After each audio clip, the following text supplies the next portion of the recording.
क्या हुआ जब देवी रुक्मिणी के पति श्री कृष्ण को बुलाया गया गलत नाम से? जय श्री कृष्ण दोस्तों, और आज श्री कृष्ण देवी रुक्मिणी की जो सच्ची घटना हम आपको बताने जा रहे हैं वो आज से 500 साल पहले सच में द्वारका में हुई थी, जहाँ के एक धना नाम के किसान को एक बार एक संत ने उस पर दया करके श्री कृष्ण चंद्र नाम रखने को दिया था। ऐसा इसलिए क्योंकि धना बेहद गरीब था, बहुत मेहनत करने पर भी उसके लिए 2 वक्त का खाना जुटाना भी मुश्किल था। इसलिए उन संत ने धना को कृष्ण चंद्र नाम रखने को देते हुए कहा कि इस नाम की रोज माला करना तो तुम्हारे दिन बदल जाएंगे। धना ने उस संत की बातों पर ऐसा विश्वास किया कि दिन रात कृष्ण चंद्र नाम रखने की कसम उठाई। जब वो खेत में काम करने जाता तो अपनी जगह अपनी पत्नी को माला पर नाम जपने के लिए देकर जाता, ताकि निरंतर नाम जाप चलता रहे और वो नाम भूले भी ना, क्योंकि दोनों पति पत्नी पढ़े लिखे नहीं थे। एक दिन जब धना काम करके वापस लौटा और उसने अपनी पत्नी से माला लेकर पूछा कि उन संत ने क्या नाम जपने को दिया था, तो पत्नी हल्का सा नाम भूल गई और उन्होंने धना को नाम बताया खेसर चंद। अब धना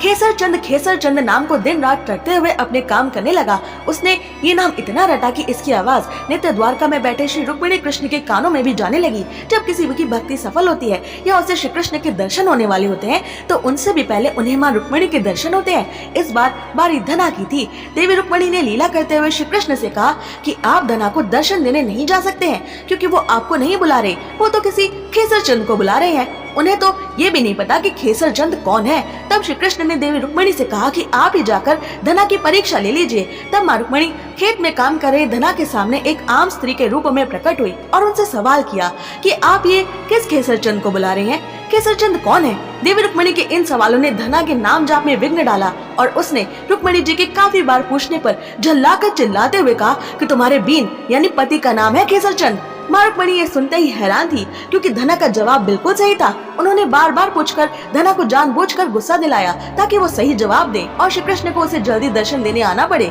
रुक्मिणी जी ने वापस लौटकर श्री कृष्ण से पूछा कि आपका नाम खेसर चंद कैसे पड़ा? तब श्री कृष्ण ने बताया कि बचपन में जब यशोदा माँ मुझे घुटनों पर चलाने का प्रयास करती थी तो मैं पृथ्वी पर छाती रगड़कर चलता था। तब यशोदा माँ ने प्यार से मुझे खेसर चंद बुलाया था। असल में भक्त जिस भी नाम से बुलाए, अगर वो प्रेम से बुला रहा है और मुझे याद कर रहा है तो वही मेरा नाम बन जाता है, क्योंकि संसार का हर अक्षर मैं ही हूँ और किसी भी अक्षर को जोड़कर चाहे कुछ भी नाम लिया जाए, सब नाम मेरे ही हैं। इस लीला के बाद श्री कृष्ण रुक्मिणी ने एक साथ धना को अपने दिव्य रूप के दर्शन दिए थे और धना उनके साथ ही उनकी नित्य द्वारका लोक में सदा के लिए चले गए थे। ऐसे ही और रोचक अनसुने तथ्य जानने के लिए सब्सक्राइब करें।